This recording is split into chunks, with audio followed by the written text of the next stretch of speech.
Bonsoir à toutes et à tous. Ce soir, je reçois dans mon émission Caribbean Jazz la pianiste, compositrice Clélia Abraham. Bonsoir Clélia. Bonsoir. Comment vas-tu? Ça va, merci de m'inviter. Je suis très heureuse d'être là. Très heureux que tu sois là aussi. Donc, on va parler de... Déjà, tu vas te présenter déjà. Qui est Clélia Abraham? Alors, de toute façon, c'est une question toujours très vaste, mais on va resserrer. Du coup, comme tu l'as dit, je suis pianiste, compositrice, chanteuse. Comme je le disais en aparté, j'ai aussi joué du violon, mais voilà, c'est plus trop d'actualité. Et voilà, moi, c'est vraiment la composition qui m'a tenue dans la musique, qui a fait que j'ai eu envie de progresser au piano, en fait, pour réussir à jouer ce que je composais. Donc, c'était un peu ça a toujours été le fil conducteur, quoi. Donc voilà, c'est ça ma passion. J'adore la scène aussi. J'ai appris à aimer de plus en plus et maintenant, c'est vraiment très agréable. Ah, et tu es née en plus dans une famille de musiciens. Oui, tout à fait. Tout à fait. Mes deux parents sont profs de musique. Ma mère prof de violon, mon père prof de piano. Et puis on est tous tombés dedans. Mes frères et sœurs sont aussi musiciens. Ma sœur Cynthia Abraham est chanteuse, percussionniste. Mon frère Zachary Abraham est contrebassiste. Et on a aussi un groupe ensemble. Et j'ai aussi mon propre quartet. Et voilà.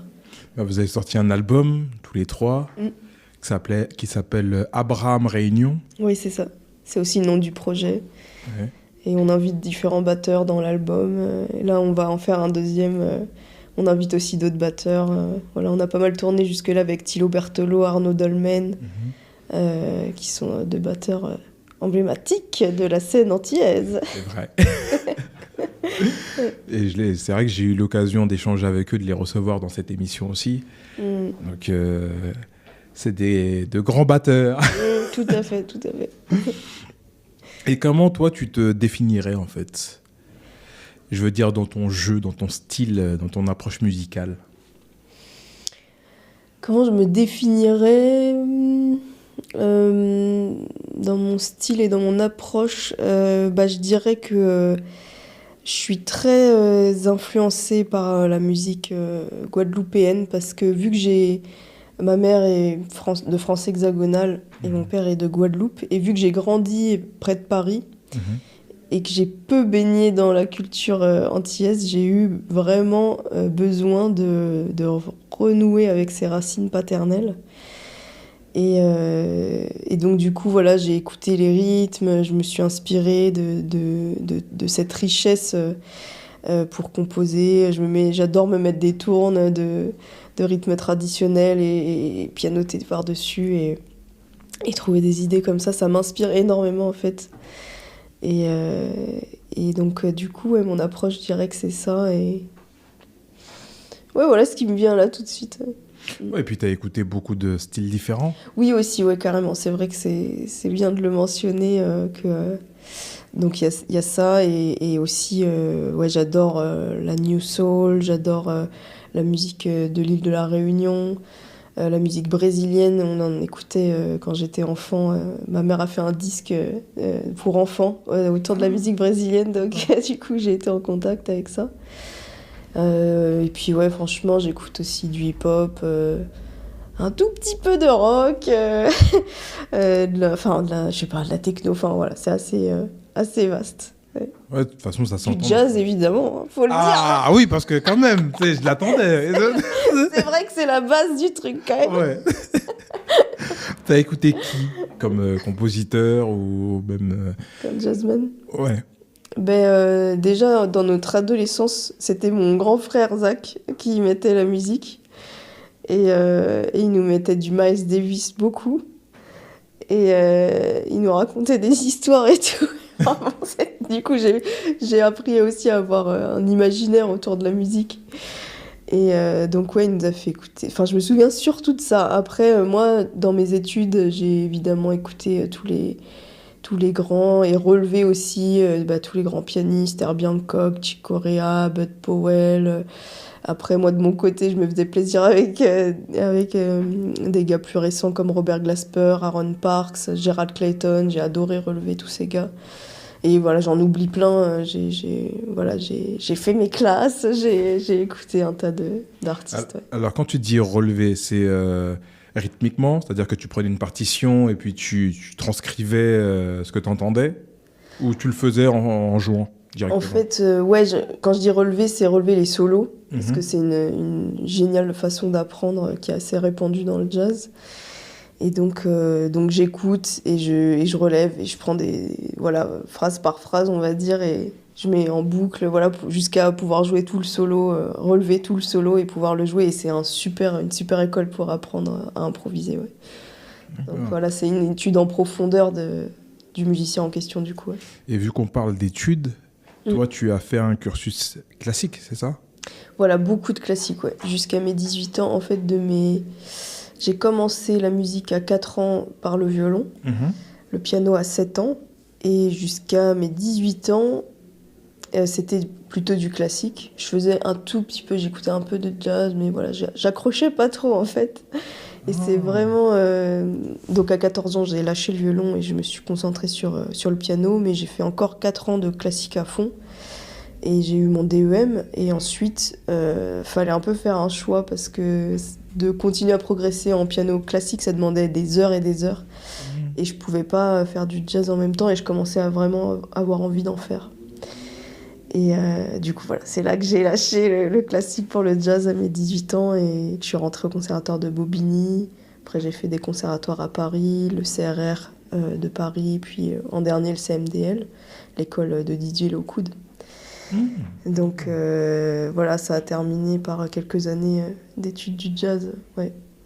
D'accord. Et tu arrives à lier par exemple la technique classique avec le jazz, ou pas du tout? Ouais, carrément. Ça m'a énormément servi, ouais, de faire tout le classique. Ça m'a donné toutes les bases. Ouais. Je le remonte un petit peu. Ouais. Ça m'a donné vraiment une base technique hyper précieuse. Et ensuite, j'ai complété, parce que c'est une technique un tout petit peu différente en jazz.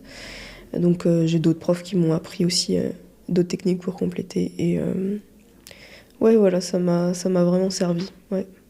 Et tous les trois, pour venir à ton frère et ta sœur, vous avez à peu près suivi le même cursus, ou non, pas du tout? Ouais, c'est quand même assez similaire. On a tous fait quand même pas mal de classiques, ouais. Ma sœur en chant et en flûte traversière, qu'elle ressort de temps en temps. Mon frère, il a fait énormément de violoncelle classique avant de faire de la contrebasse. Il a fait les deux pendant un moment, contrebasse classique aussi, au CNSM de Paris. Donc ouais, on a quand même étudié assez à fond le classique tous les trois, et basculer chacun à notre rythme, à des temporalités différentes vers le jazz. Ouais. Et c'est toi la plus jeune? Ouais, c'est moi la plus jeune des trois, oui. Ok, d'accord. Ouais. Et c'est qui le plus âgé? C'est Zachary. Ah okay. Ouais. Zachary, que j'ai pu voir jouer au concert de Fabi Medina au studio de l'Ermitage. Exact, yes. Et donc... moi, je voulais parler justement de ta release party. Parce que tu as fait, avant de parler de tes albums, parce que non, il faut que je parle de ça, parce que là, on la voit posée, tranquille, elle est calme. Mais quand tu es derrière un piano, tu blagues pas. Je me suis même dit, c'est la même personne. Oui, non, mais c'est vrai, parce que j'étais assis comme ça.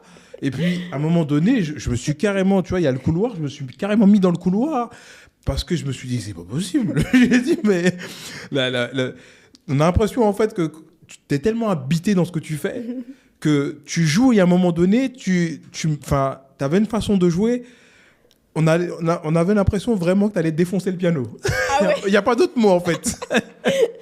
Bon, j'avoue, c'était un concert un peu particulier. J'ai eu l'impression d'être possédée. Ah ouais, non, mais... Ouais, franchement, en fait, on a fait monter l'énergie, quoi. Moi, je me suis vachement préparée pour ce concert. J'ai imaginé la scène. Je me suis connectée à plein d'énergie pour au lieu et tout, et pour être vraiment à fond une fois qu'on serait là, et ça a bien fonctionné. Ouais. J'étais vraiment à fond, on était hyper connectés aussi avec les membres du quartet. Ouais. C'était, Il y a une belle complicité entre vous. Ça se sent parce qu'en vous observant, que ça soit la batteuse ou même le contrebassiste et le guitariste, on sent que vous avez l'habitude de jouer ensemble. Et qu'il y a toujours des regards, il y a toujours des choses qui glissent tout seul en fait. On s'en aperçoit pas, mais on t'a vu déjà arriver. Tu arrives sur scène, tu commences à jouer ton morceau, et puis après ils t'ont rejoint. Plus tard, ils t'ont rejoint, et puis après ça a commencé tout doucement. Crescendo. Et puis après, vous avez fait monter la sauce. Franchement, j'invite tout le monde à aller voir un concert de Clélie Abraham parce que ça vaut le coup. C'est la première fois que je te voyais en concert, parce que je t'avais déjà vu sur les réseaux, etc. Mais le fait de le vivre, c'est pas la même chose. C'est-à-dire que là, je t'ai vraiment vu derrière ton piano. Et surtout, ce que j'ai apprécié dans ce concert, l'invité surprise aussi. Oui. Qui m'a vraiment surpris en fait. Ouais, Sonny Troupé. Ouais. Sonny Troupé sur le... Grand joueur de tambourka, qui est aussi batteur-compositeur. Et là, c'était Oka et ouais, c'était génial. J'ai trop aimé l'inviter, quoi. C'était un rêve, en fait. Je crois que je lui ai même pas dit, il faudra que je lui dise. Parce que c'est vrai que quand t'as dit, j'ai un invité surprise, je m'attendais en fait au guitariste qui a joué sur ton album. Oui. Atacama. Je m'attendais à ce que ça soit ce... C'était Lionel Weke. Ouais. Voilà, ouais. Lionel Weke. Et je pensais que c'était lui. Et quand tu as dit Sonny Troupé, j'ai dit « Ah, d'accord, ok ». Et quand je l'ai vu arriver avec son tambour, et puis faire l'introduction, parce que c'est avec le morceau Pas de Jambelle, c'est ça? Oui, c'est ça. Donc il a commencé, il a introduit, et puis après, toi, t'es rentré au piano. Et j'ai dit « Ah ouais, c'est original, ça ». Et tout de suite, ça a mis l'ambiance. Et puis... ça, comment dire, déjà au départ c'était vous deux, c'était tous les deux, et après les membres de ton groupe se sont mélangés avec lui. Voilà, c'est ça, on a refait, enfin il est revenu au dernier morceau, ouais. Et là, il a fait quelque chose avec Ananda Brendao, qui, on va appeler ça des questions-réponses. Oui, c'est ça, ouais. Entre le tambourka et puis la batterie, mais c'est là que je me suis dit, la fille c'était une tueuse, quoi. Je me suis dit, ah ouais, là c'est... Ananda à la batterie, ouais. Ah ouais, non, c'était... C'est génial de jouer avec elle, ouais. En fait, tout le monde est rentré dedans. Au départ, c'était que tous les deux. Et puis, toi, t'étais là, t'étais assis sur ton siège, etc. Et puis après, tout le monde s'est mis... Il y a eu ton contrebassiste et puis le guitariste qui sont rentrés vraiment dans... Et tout le monde s'est levé, en fait. Oui, à la fin. Ouais, tout le monde s'est levé. Ta sœur, elle a invité tout le monde à se lever. Donc, c'était vraiment un bon concert. Merci. Et je sais que ce concert-là te tenait à cœur. Ouais, carrément. Parce que parmi toutes les dates que tu as faites, tu avais dit oui, ce concert au New Morning, c'est spécial. Ouais, bah oui, c'était la première fois en fait que je jouais sous mon nom au New Morning, qui est quand même une salle que je trouve assez mythique pour le jazz, les musiques afro. Et ouais, donc c'était la pression, quoi. C'est ce que tu me disais au concert de Fabi. Tu me disais, ouais, j'appréhende et tout ça. Mais tout s'est bien passé. Ouais, carrément. J'ai fait le max pour que ça se passe bien et je suis super bien entourée, donc ça aide aussi, ouais. On avait fait, en fait, on a préparé, on avait fait une résidence. En fait, la semaine d'avant, c'était parfait, quoi. On avait une résidence de 3 jours, on a bossé avec notre ingé son dans des bonnes conditions au Triton, qui est une salle au Lila. Ensuite, on a eu une petite tournée, on a fait 2 concerts et c'était très peu de temps après le New Morning, donc c'était parfait, quoi. Les planètes se sont alignées. Ouais, non, c'était bien. Franchement, beau concert. Moi, ça m'a... En tout cas, tu m'as transporté. Enfin, vous m'avez transporté. Ça fait trop plaisir. Parce que voilà, j'étais assis et j'ai vu un concert d'une grande intensité. Ouais, c'était intense. En fait, personne ne parlait. Tout le monde était là, les gens étaient là, tout le monde, on regardait ce qui se passait, et ça montait. Et même, à un moment donné, il y a eu toi, il y a eu, on va dire, un duo entre toi et puis Ananda Brendao.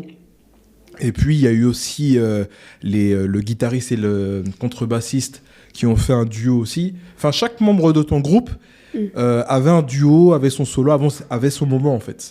Ouais, j'essaye de faire attention à ça. Oui. De donner la place à chacun. Ouais, je trouve ça super important pour la musique. Ouais. Et non, franchement, le concert était bien. Merci. Respect encore pour ton travail. Merci beaucoup. Merci. Et pour revenir à ton parcours quand même, parce que ça fait partie aussi de ton parcours, comment tu as décidé je vais même pas dire décider, je vais dire comment tu as travaillé ton premier album. Parce qu'on a parlé de l'album que vous avez fait, Abraham Réunion, avec ton frère et ta sœur. Et comment toi, tu as décidé de faire un album toute seule? Alors oui, donc Abraham Réunion, c'est sorti en 2020. Et en fait, c'était... Pour être honnête, en fait, je l'avais enregistré dans la foulée.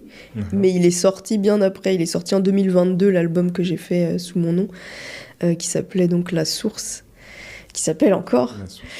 Et ouais, j'ai mis du temps à me dessiner, mais je crois qu'entre-temps, il y a eu le Covid. Ça nous a tous mis un petit coup au moral. C'est ça. Et du coup, ouais, c'est seulement 2 ans après que j'ai décidé d'aller au bout. Et en fait, le fait de faire ce premier album avec mes frères et sœurs, évidemment, ça a été un tremplin qui m'a donné aussi la force de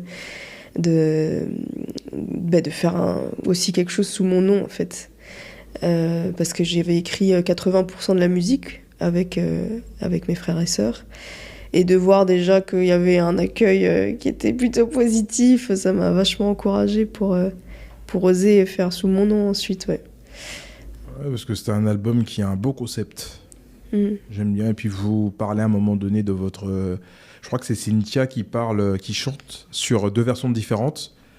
Je ne sais plus comment il s'appelle le titre, mais où vous parlez justement de vos parents, Ah oui, ça, en fait, c'est le batteur Arnaud Dolmen qui a écrit ce morceau pour nous. D'accord, ouais. Ok. Et donc, il parle de l'histoire de notre famille, ouais. Ça, je trouvais ça intéressant, en plus surtout que c'est dit en créole. Ouais. Et c'est ta sœur qui chante, hein. Ouais. On chante tous à un moment aussi, mais celle qui est en le lead, ouais, carrément. Non, franchement, l'album, il est bien. J'aime bien EO aussi. Je crois que c'est le premier morceau, il me semble. Je suis pas sûre que ce soit celui-là. Peut-être, je sais plus. Ouais. Parce que je l'ai beaucoup écouté. Mais dans ton album La Source, le morceau que je retiens, c'est, même si tous les morceaux sont très différents, mais c'est Ritournelle. C'est une begin, ouais. Ouais. Celui-là, ouais, il est. Je trouve que c'est très, très inspiration caribéenne. Ouais, carrément. Là, j'ai plongé à fond dans les Antilles et ben, je crois que c'est la seule begin que j'ai composée jusque-là. Et je me souviens même du moment où je l'avais fait. J'ai écouté pas mal Mario Canonge à cette période-là. Ah, d'accord. Ouais. Okay. Mario Canonge, Alain Jean-Marie. Mais je me souviens particulièrement, c'était quel album? Un album de Mario.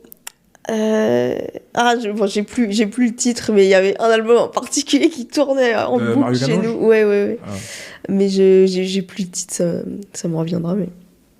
Et ouais, donc c'est en écoutant ça, ça m'a grave inspiré, quoi. C'est un super album. Ouais, c'est génial ce qu'il fait. Mario? Oui. C'est vrai que c'est quelqu'un qui a fait énormément d'albums. Ouais, je peux pas en citer un plus que l'autre. Bon, le dernier, on va dire l'un des derniers, parce qu'il y en a tellement, c'est le Mario Canonge Trio, avec Michel Alibo à la contrebasse et Arnaud Dolmen à la batterie. Oui, je l'ai pas encore écouté, mais ouais. Il y a aussi Quintop, l'aventure avec Michel Zenino, parce qu'ils ont un duo. Donc, Ok. Donc là, il y a le Quintop 2 qui est sorti. Et pareil, j'écoute beaucoup aussi Mario. Moi, j'ai écouté Zouk Out. Ah oui. Et puis ce fameux album que j'arrive pas à me souvenir. Et puis, j'ai pas tout en tête, mais ouais. Non, il y en a beaucoup. J'adore ce qu'il fait, ouais. Mais, et comment parce que c'est ça aussi, je veux revenir un petit peu sur tes frères et sœurs, parce que c'est pas commun de jouer avec sa famille. Est-ce que c'est facile de faire un projet comme ça avec sa famille, Ou au contraire, ça a été compliqué? C'est-à-dire de faire un détachement ou de se dire c'est avec la famille, avec les frères, ça met une pression ou pas du tout? Alors, en fait, on s'est mis à jouer ensemble relativement tardivement. On aurait pu le faire bien avant, quoi. On l'a fait vraiment adulte. Et je crois qu'on avait besoin de faire nos chemins. Moi, c'est vrai que ça me mettait la pression parce que vu que c'est mes aînés, ils étaient plus avancés que moi. Enfin, moi, je les trouvais plus avancés. Donc, j'avais la pression de jouer aussi bien qu'eux. Et donc, j'ai eu vraiment besoin de tracer ma route. Je crois qu'eux, ils voulaient m'inviter déjà avant et moi, je le sentais pas, quoi. C'est moi qui résistais. Et il y a un moment où c'est bon, j'étais prête et on a fait ce premier concert ensemble. Et c'était génial parce qu'en fait, on a écouté tellement de trucs en commun, on a une culture en commun qui est tellement grande que en fait, on se comprend musicalement hyper facilement. Et donc c'est assez génial. Moi, je trouve ça assez génial et ça nous donne aussi l'occasion de tisser plus de liens, de se voir à l'occasion des concerts. Et puis les concerts, c'est des moments forts, donc ça tisse vachement de liens. Je trouve ça très très chouette. Ouais. Ouais. Et ça vous a emmené jusqu'à New York, c'est ça?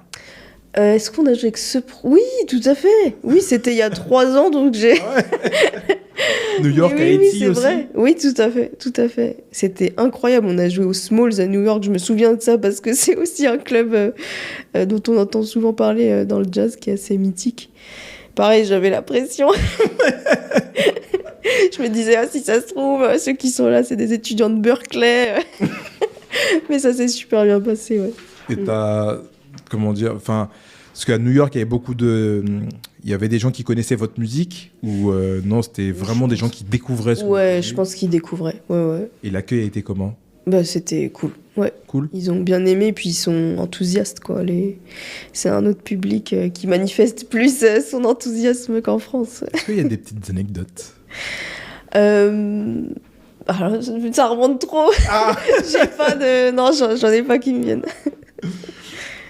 Mais donc toi, par rapport à comment dire, à toutes ces expériences que tu as eues, le fait de partir à New York, à Haïti, déjà Haïti, est-ce que ça t'a fait quelque chose d'aller là-bas? Oui, carrément. Bah déjà, en fait, il y avait plein de trucs que je savais pas sur l'histoire d'Haïti, et ça a été l'occasion d'aller au musée et de découvrir tout ça. Et ouais, c'était quand même... c'était des grosses prises de conscience, quoi. Je crois que c'est le premier peuple qui s'est libéré de l'esclavage, quoi. Donc ouais, c'était hyper intense de découvrir ça, de voir aussi l'état du pays. Et je trouve qu'il y a quand même une forme de maltraitance de la France vis-à-vis d'Haïti, quoi. Donc ouais, c'était pas facile en même temps. C'était pas simple. Ouais, c'était pas facile. Est-ce que ça joue dans votre jeu? C'est-à-dire, est-ce que ça a joué émotionnellement, en fait? Ben, en fait, on aurait bien aimé jouer pour des gens qui... En fait, on s'est retrouvé à jouer pour des expats. Donc, c'est pas du tout pareil. Et on aurait bien aimé jouer pour les gens qui... Enfin, pour les locaux qui vivent là depuis longtemps. Ouais. On n'a pas pu, mais... Peut-être un jour. Ouais, peut-être un jour. Ouais. Comme il y a le deuxième album qui va sortir, là, peut-être. Et toi, pour l'album La Source, parce que là, c'est la petite parenthèse avec tes frères et sœurs, l'album La Source, ça t'a amené à jouer aux Antilles, ça t'a amené à jouer à l'étranger, ou tu es resté seulement en France? La Source, j'avais joué en Martinique, ouais, avec le premier album. Ouais, je crois qu'on a fait 1 ou 2 dates en Martinique. À part ça, je crois qu'on a surtout joué en France, ouais.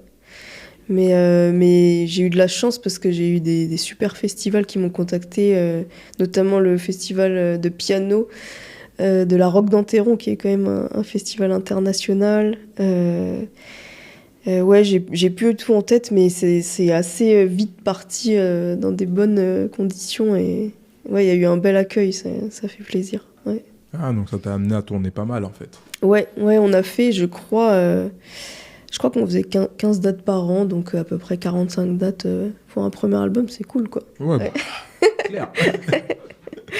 Ouais. Et le deuxième, Atacama. Déjà, est-ce que tu peux expliquer le titre de cet album, parce que ça, c'est pas un titre qui vient de nulle part. Tu l'as expliqué au New Morning, mais est-ce que tu peux le réexpliquer ici? Ouais. Donc Atacama, c'est le nom d'un désert qui est au Chili, qui a la réputation d'être l'endroit où on peut le mieux observer le ciel depuis la Terre. Donc il y a plein d'astronomes qui viennent avec leurs instruments, qui construisent des observatoires et qui vont observer ce ciel pour en apprendre plus. Et on m'a aussi dit qu'à l'œil nu, c'est magnifique. D'accord. Donc j'espère y aller un jour. Ah, j'allais te poser la question si t'es déjà... Non, malheureusement, je n'y suis pas encore allée. Mais en fait, quand on avait... Oui, c'est ça que j'expliquais aussi au New Morning, c'est qu'une fois qu'on avait enregistré tout l'album, je me suis demandé qu'est-ce qui relie tous ces morceaux, quelle est l'histoire de cet album, et que j'ai eu cette image de ciel étoilé qui m'inspire énormément. En fait, la nature m'inspire énormément, et notamment la nuit, le ciel. Je trouve ça d'une beauté renversante, et j'adore aussi regarder des émissions sur les étoiles, sur les nébuleuses, les supernovas, enfin tout ça, je trouve que c'est incroyable en fait, et les distances, on n'arrive pas à se rendre compte, quoi. C'est les milliards de kilomètres, enfin c'est inconcevable, et il y a un truc que je trouve hyper fascinant là-dedans. Et donc voilà, ça vient de là, cette inspiration de mettre ce titre. J'ai vu aussi, on m'a parlé d'une émission justement sur ce désert au Chili. En fait, quand j'ai parlé du ciel étoilé, on m'a dit « Ah, mais il y a une émission sur ça », et j'ai vu et j'ai trouvé ça magnifique. Donc voilà, ça m'a donné envie de donner ce titre. Oui, et puis quand on voit les titres de ton album, ils sont assez, très variés déjà. Et puis tu as des titres comme Orion, ou Sérénité, ou Mystique. Donc ça rejoint un peu tout ce que tu dis en fait. Ouais, je sens vraiment une connexion avec tout ça dans cet album, ouais. Il y a Célébration aussi. Célébration, ben là pour le coup, il y a aussi d'autres influences évidemment. Célébration, c'est plus le fait de célébrer, d'être ensemble, de faire de la musique ensemble, célébrer la vie, célébrer le fait d'être vivant, c'est plus ce côté-là, ouais. Est-ce qu'il y a des morceaux qui te parlent plus que d'autres? Que ça soit dans l'album La Source ou même le dernier Atacama? Qui me parle plus non, pas vraiment. Je mets vraiment mon âme dans tous les morceaux, quoi. Ouais. T'as pas un petit morceau préféré? Ça, c'est la question. C'est marrant. Bon, ok. Ah, voilà. Peut-être j'ai un feeling particulier avec Sérénité.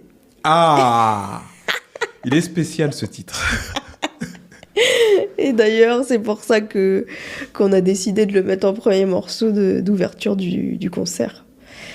Il me met trop bien. Il m'apaise énormément, il porte bien son nom parce que, en tout cas pour moi, ça m'apaise vraiment, ouais.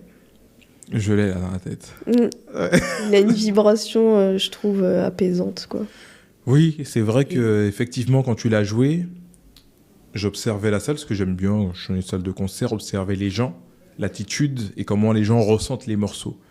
Et comme c'est très instrumental, il y a rarement de chant, où tu as chanté sur Keep Moving. Keep Moving, ouais. Donc, à part ce morceau-là, où il y a un deuxième morceau où tu chantes. Oui, on rappelle, il y avait Dear Soul. Mais c'est vrai que là, ça a mis les gens tout de suite, ça a calmé. Ça a mis les gens bien. Tout le monde était attentif, en fait.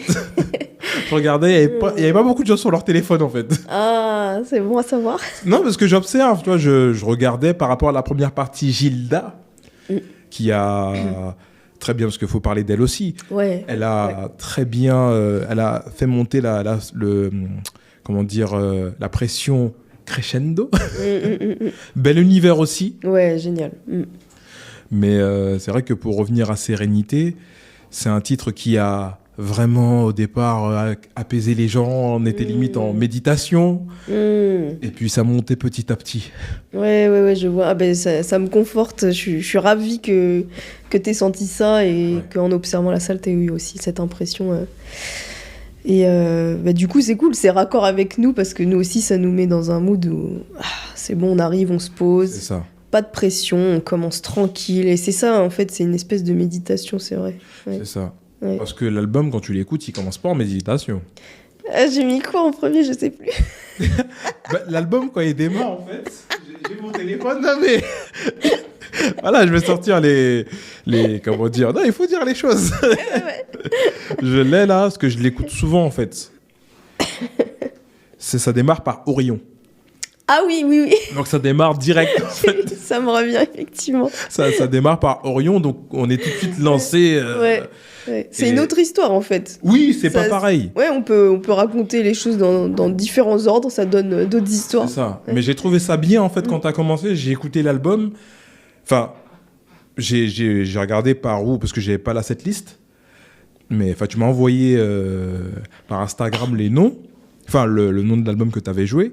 Et là, j'ai écouté, puis j'ai dit, ah ouais, c'est Sérénité qu'elle a fait. D'accord, ok. Et j'ai dit, je comprends pourquoi. Mhm. Et je me suis dit, c'est un choix judicieux. Mhm. Ouais, on a bien réfléchi à non, cette liste. C'était pas facile, franchement, on s'est pris la tête. Mais on a trouvé, je pense, quelque chose de pas mal. Et sur cet album-là, t'avais un invité qui n'était pas là ce jour-là, mais tu l'as annoncé sur les réseaux. Ouais. Quelqu'un qui a joué sur ton album. Oui. Alors, est-ce que tu peux nous parler de cette personne qui s'appelle Lionel Loueke? Oui, bah c'est un très grand guitariste qui a joué, je pense, avec tous les plus grands jazzmen, qui est un compagnon régulier d'Herbie Hancock, je crois. Et en fait, on s'est rencontrés. J'ai eu la chance de le rencontrer il y a 3-4 ans au Festival Jazz en Tête. On jouait tous les deux, mais pas le même soir, mais il se trouve qu'on s'est croisés. Et on a sympathisé parce que j'adore sa musique, je l'ai énormément écoutée, surtout dans mon adolescence, mais même après. Et il m'a énormément inspirée. Et en fait, je trouve que c'est quelqu'un qui a un jeu... il en fait jamais trop. En fait, c'est hyper juste. Et pour ça a été une grande source d'inspiration parce que parfois on peut vouloir un peu tartiner et tout, et lui il est pas du tout comme ça, et ça a été un maître pour moi d'enseignement. Et donc voilà, on s'est rencontrés, on a sympathisé, et il est hyper abordable, hyper sympa, et on a gardé le contact, quoi. Et on a failli collaborer avec lui, avec Abraham Réunion, mais avec le Covid et tout, ça n'avait pas pu se faire, mais ça a fait qu'on a gardé le lien, et je lui ai proposé de jouer dans cet album-là. Il a adoré la musique, et il a dit OK. C'est une chance, quoi. Ah. C'est vraiment une chance. Parce que je te sentais vraiment contente quand tu as annoncé cette collaboration. Ouais, j'étais... Enfin, franchement... C'est un rêve qui se réalise, quoi. Ouais, et puis d'oser lui demander, fallait oser. Oui, t'as pris ton courage. Ouais, quand même, c'est pas n'importe qui. Non, je comprends. Je comprends. J'ai bien fait, je suis trop contente, je trouve que ce qu'il a fait, ça match hyper bien avec le morceau que j'ai écrit, et ça donne quelque chose d'hyper intéressant. Il a mis toute sa culture béninoise, tous ces cocottes africaines et tout, je trouve ça magnifique, quoi. Et est-ce que tu peux m'expliquer un peu ton processus de composition? Parce que vu qu'on parle de Lionel Loueke, pour cet album, enfin, même pour La Source, hein, comment tu composes? Comment je compose alors j'en ai parlé un tout petit peu tout à l'heure aussi, j'adore me mettre des rythmiques, les faire tourner, et en fait le rythme me fait décoller, quoi. Donc c'est ça, très souvent je pars du rythme. Je fais tourner, je pianote, je m'éclate, j'improvise à fond, et puis au bout d'un moment, il y a quelque chose qui commence à émerger, une forme qui commence à se faire, et puis à partir de là, quand je commence à avoir une idée un peu claire, après j'essaye de la développer, de sentir où la musique a envie d'aller, en fait, à partir de cette idée-là.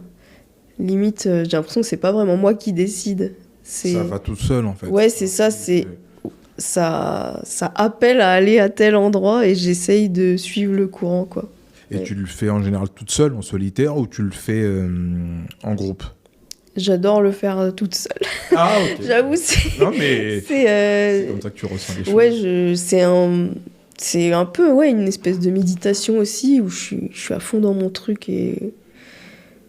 Ouais, je sais pas, c'est comme si j'écrivais. Donc c'est assez intime, je trouve. Ouais. Et ça prend du temps en général? Ou ça, par exemple, pour composer un morceau, par exemple comme Sérénité, est-ce que ça a pris du temps pour le composer ou c'est... Ouais, bah, enfin, si ça prend du temps, c'est relatif, mais je dirais qu'en moyenne, je mets à peu près une semaine pour faire un morceau. Plusieurs jours à une semaine. Et alors après, c'est très variable. Des fois, il y a des morceaux qui viennent comme ça. Ou alors, voilà, sur un temps suivi, sur plusieurs jours, je décide de finir le morceau. Parfois, j'ai une idée, puis j'arrive pas à l'amener quelque part et je le reprends 1 an, 2 ans après. Et finalement, c'est le bon moment pour le terminer. Voilà, il y a des temporalités différentes. Ouais. Est-ce que tu te sens plus libre aujourd'hui? Enfin, par exemple, par rapport au dernier album Atacama, est-ce que tu t'es senti plus libre, plus dans l'inspiration que dans le premier album La Source, ou ça a été à peu près le même processus? C'était à peu près le même processus, ouais. Ouais, je me suis toujours... En fait, c'est mon espace de liberté, la composition, l'impro. Donc depuis toujours, c'est vraiment... Je me sens tranquille, je me sens libre dans cet endroit-là, ouais. Mais c'est vrai qu'on te sent... on te sent vraiment libre quand tu joues, quand tu... déjà, t'as pas de partition, t'arrives sans partition, tu fais tes morceaux, donc tu les connais bien. On sent que tu les as travaillés, et puis t'es tout le temps en concert, t'es tout le temps... donc je pense que c'est des morceaux qui sont ancrés en toi, en fait. Ouais, carrément. Et quand tu joues, par exemple, quand tu as joué dans Atacama, parce que tu nous as dit tout à l'heure là que tu as voulu commencer par Sérénité, que tu t'es pris la tête pour l'ordre des morceaux. Ouais. Quel message, enfin, qu'est-ce que tu voulais que les gens ressentent? Dans tout le concert. Enfin, dans le choix de tes morceaux, par exemple, quand tu as placé tel morceau, tu voulais mettre les gens dans quel état d'esprit à peu près? Je sais pas si je réfléchis vraiment comme ça. Si, quand même. En fait, je réfléchis à comment faire pour embarquer les gens. D'accord, ouais, c'est ça. Ouais. Donc, ouais, c'est vraiment être à l'écoute des autres, en fait, l'écoute du public. Et avec l'expérience des concerts, on apprend à sentir de plus en plus qu'est-ce qui pourrait aider à les embarquer. Ouais. Ouais. Parce que c'est quand même important. Ouais. Il faut qu'il soit avec nous. Bah, c'est ça. C'est un peu comme un DJ, en fait. Il a sa setlist, mais des fois, tu sors de ça et tu joues un autre morceau. Même comme un chanteur, ou même... des fois, tu peux te dire, bon, moi, je suis parti sur ça. Puis après, tu dis, non, finalement, on part sur autre chose. Parce que tu sens que le public, il sera pas réceptif au prochain morceau. Ouais, mais là, j'ai l'impression... Enfin, on fait, du coup, cette liste, cet ordre de morceaux, on l'a testé plusieurs fois. Et ça fonctionne bien à chaque fois. Donc, avant, je pouvais effectivement m'adapter à ce que je sentais, mais on peut aussi créer comme un spectacle, en fait, où on a beaucoup plus réfléchi à ça. Et donc là, c'est autre chose. On a comme un spectacle où ça fonctionne a priori. Donc c'est chouette. Ouais. Faut garder cette liste. Ah oui, on la garde ouais, bien. Faut la garder, là, elle est bien. Et comment tu te vois, toi, autant que pianiste féminine, dans ce monde, dans ce milieu qu'est le jazz? Bah, je trouve qu'on n'est pas assez nombreuses à être femmes ou queer ou autre. Voilà, je trouve que c'est... J'aimerais bien qu'on soit plus nombreuses. Et donc je vois bien que c'est assez rare. Et en même temps, je suis du coup fière parce que peut-être que ça peut donner envie à d'autres jeunes femmes ou jeunes filles de se lancer aussi. Et j'ai l'impression de faire partie de celles qui peut-être donnent un élan. Enfin, ouais, j'ai aussi une forme de fierté et c'est aussi pour ça que je suis super contente d'avoir choisi cette batteuse, Ananda Brandao, parce que je nous sens dans une sororité par rapport à ça, ouais. Et ouais. Et en plus, chef de projet, parce que j'ai dit une femme dans le jazz, mais chef de projet. Parce que là, c'est sur ton nom, en fait. Donc c'est important de le préciser quand même. Et il y avait 2 gars derrière moi que j'écoutais et qui, quand ils l'ont vu arriver, s'asseoir à la batterie, ils ont dit « Ah !» Ah, c'est une femme à la batterie. Ouais, c'est hyper rare. C'est encore plus rare Ouais. qu'une pianiste, chanteuse comme moi. Donc ouais, je trouve ça important qu'il y ait de la diversité. J'espère que ça va venir. J'ai l'impression qu'il y en a quand même petit à petit de plus en plus. Et ouais, j'espère que ça va continuer. Ouais. J'espère aussi. Ouais. Et toi, quelle place tu donnes à la transmission? Par exemple, aux jeunes générations, ou même si toi, t'es pas bien vieille, mais quelqu'un qui a 16-17 ans, qui est pianiste ou qui désire faire une carrière dans la musique, parce que tu es professionnel, tu vis de la musique. Donc, quel conseil tu donnerais à cette génération? Même au niveau de l'éducation musicale aussi. Ah, ben, moi je trouve que le plus important c'est de s'amuser. Ouais, faut vraiment s'éclater parce que je trouve que dans les conservatoires en France, il y a quelque chose de... Souvent, je crois qu'on doit commencer par le solfège. C'est ça. Et non, je trouve que ça va pas, quoi. Non, enfin, faut la vivre, la musique, faut la vivre dans son corps. C'est quelque chose d'hyper joyeux et je trouve ça dommage parce que le solfège, c'est tout de suite cérébral. C'est ça. On est dans la tête alors que non, pour moi, ça commence dans le corps. Et oui, c'est super intéressant aussi et important d'étudier les aspects plus cérébraux de la musique, plus intellectuels. Mais voilà, je dirais de s'éclater, de jouer, de jouer dans des groupes. Ouais, voilà ce que je pourrais dire, ouais.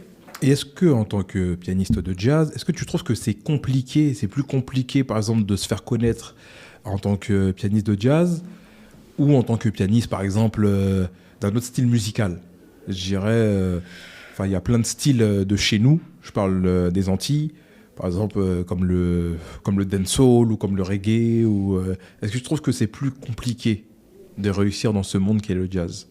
Ben, vu que c'est le seul milieu que je connais vraiment bien, je saurais pas comparer, ouais. Je saurais pas trop dire. J'ai pas d'éléments de comparaison, j'avoue. Ah. Mais tu trouves que c'est compliqué quand même de réussir dans le monde du jazz? Oui. Oui, il y a beaucoup de musiciens et on a tous besoin d'avoir des managers, des tourneurs, des prods et il y en a beaucoup moins. Enfin, comparé au nombre de musiciens, on s'arrache un peu les places et même les nombres de salles de concert, j'ai l'impression que c'est pas tout à fait proportionnel au nombre de musiciens, donc c'est pas si facile de se faire sa place. Moi, je sais que j'ai eu beaucoup de chance de rencontrer assez vite un manager, tourneur. Et après, la suite, ça s'est déroulé. Il m'a fait rencontrer un label et tout, mais je trouve que les places sont chères, ouais. Et ce serait chouette, je sais pas, qu'il y ait plus de moyens dans la culture pour qu'il y ait un peu plus de manager, tourneur, production. Parce que oui, il y a plein de gens hyper talentueux qui font pas forcément les bonnes rencontres et qui restent dans l'ombre, et c'est dommage, ouais. C'est vrai que toi, t'es bien entouré. Ouais. T'as déjà Aztec avec toi, ouais. Aztec Productions. T'avais une équipe aussi qui était venue filmer le concert. Oui, c'est le label qui les a appelés, c'est Zicopolis, super équipe vidéo. Et j'ai une attachée de presse aussi, Sophie Louvet. Donc, on commence à être une bonne petite équipe et ça change tout. Ah bah c'est clair. Et est-ce que tu as sorti Atacama cette année? Donc, est-ce que tu as une tournée de prévue pour défendre cet album? Oui, carrément. Ouais, pour l'instant, on a une 20aine de dates et ça continue d'arriver, ça continue de fleurir. Donc la prochaine, c'est à Cannes le 17 avril, là, la semaine prochaine. Ah. Et j'ai plus tout en tête. Normalement, mon manager m'aurait tapé sur les doigts. Mais ouais, on va aussi jouer en Angleterre. On va jouer au Ladbroke Hall. On va jouer en Roumanie. On va jouer à Saint-Martin, a priori. Et puis plein de dates en France. Donc ouais, c'est super. Ouais. Ah. Je suis vraiment contente. De toute façon, sur les réseaux, on redira encore une fois, on partagera avec notre média African Soul. Yes. Et par rapport à mon émission Caribbean Jazz, les dates, Ah, génial, merci. Parce qu'on a un magazine aussi. Donc, voilà. Et sur quelle raison on peut te suivre? Sur quel réseau? YouTube déjà pour... Ouais, YouTube, Instagram, Facebook un peu aussi. Ouais, en gros, je crois que c'est ça. Et puis j'ai un site internet, cléliabraham.com, où je mets voilà, toutes les dates, toutes les infos. Ouais, en gros, c'est ça. Alors, on arrive au terme de l'interview. Quel serait ton mot de la fin? On m'a jamais demandé ça. Mon mot de la fin, c'est ce qui me vient là, c'est merci. Merci beaucoup pour cette invitation, d'avoir pris le temps de discuter pendant 1 heure. C'est trop chouette. Merci de nous donner de la visibilité. Ouais, un grand merci. Merci à toi d'avoir accepté cette invitation. Merci. Et on te reverra lorsqu'il y aura un autre projet. Avec grand plaisir. En tout cas, j'étais enchanté de t'avoir reçu et puis d'avoir pu parler de ton album Atacama, le dernier, qui est disponible partout sur toutes les plateformes de téléchargement et en physique également. Exactement. Et il y a l'album La Source aussi. Ah oui, t'avais joué un morceau aussi au New Morning de La Source. Oui, on en a même joué 2, ouais. Ah, d'accord. Et Pas de Jambel, donc le duo avec Sony, et Emma Style. Ok. En rappel, ouais. En premier appel. Premier rappel, ouais. Premier appel. Ouais. Bon, merci Clélia. Merci. Merci beaucoup. J'espère que cette émission vous aura plu et que vous aurez appris beaucoup de choses sur Clélia Abraham. Je vous dis à la prochaine.